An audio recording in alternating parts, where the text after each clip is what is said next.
5 दिनों से जो बाजार लगातार उड़ान भर रहा था, आज उसी बाजार में अचानक बड़ा ब्रेक लग गया है।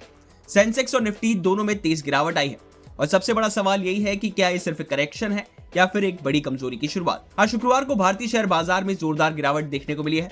सेंसेक्स 800 अंक से ज्यादा गिर गया है और निफ्टी 200 अंकों से ज्यादा टूटकर नीचे आ गया है। खबर लिखे जाने तक सेंसेक्स करीब 1% से ज्यादा गिरकर 76,637 के आसपास ट्रेड कर रहा था और निफ्टी भी 200 अंक से ज्यादा टूटकर 23,950 के आसपास था। इस गिरावट ने पिछले 5 दिनों की पूरी तेजी पर ब्रेक लगा दिया है, जहां बाजार करीब 5% तक चढ़ चुका था। लेकिन आज तस्वीर पूरी तरह बदल गई है। सबसे बड़ा झटका आया आईटी सेक्टर से। पूरा निफ्टी आईटी इंडेक्स 5% से ज्यादा टूट गया, यानी आज का सबसे कमजोर सेक्टर आईटी रहा। और इसकी सबसे बड़ी वजह बना एक ग्लोबल ट्रिगर, एक्सेंचर के नतीजे।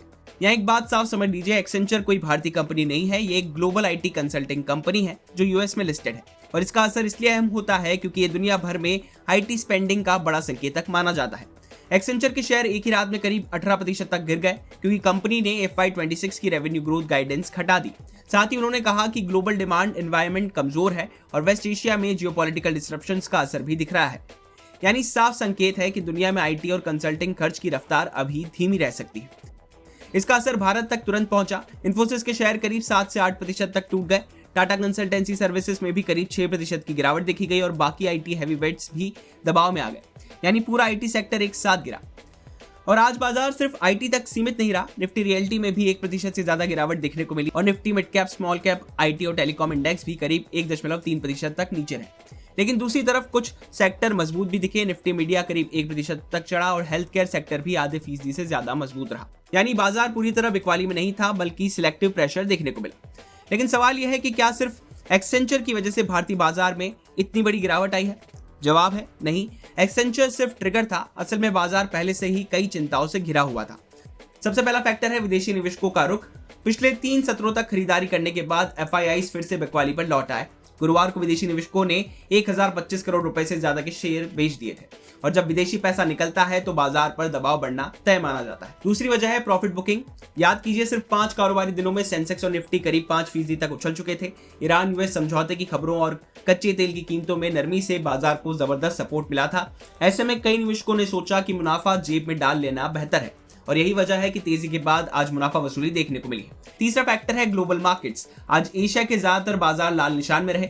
दक्षिण कोरिया का कोस्पी और हांगकांग का हैंगसेंग करीब 2% तक टूट गए।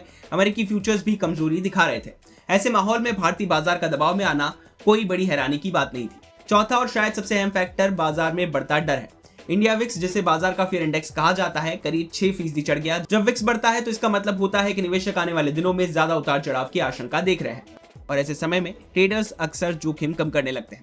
इसके अलावा मिडिल ईस्ट को लेकर चिंता पूरी तरह खत्म नहीं हुई है। एक तरफ अमेरिका और ईरान के बीच समझौता फाइनल होने वाला है, लेकिन दूसरी तरफ इजराइल, लेबनान और हिजबुल्लाह से जुड़ा तनाव अभी भी बना हुआ है और बाजार ऐसी अनिश्चितताओं को बिल्कुल पसंद नहीं करता।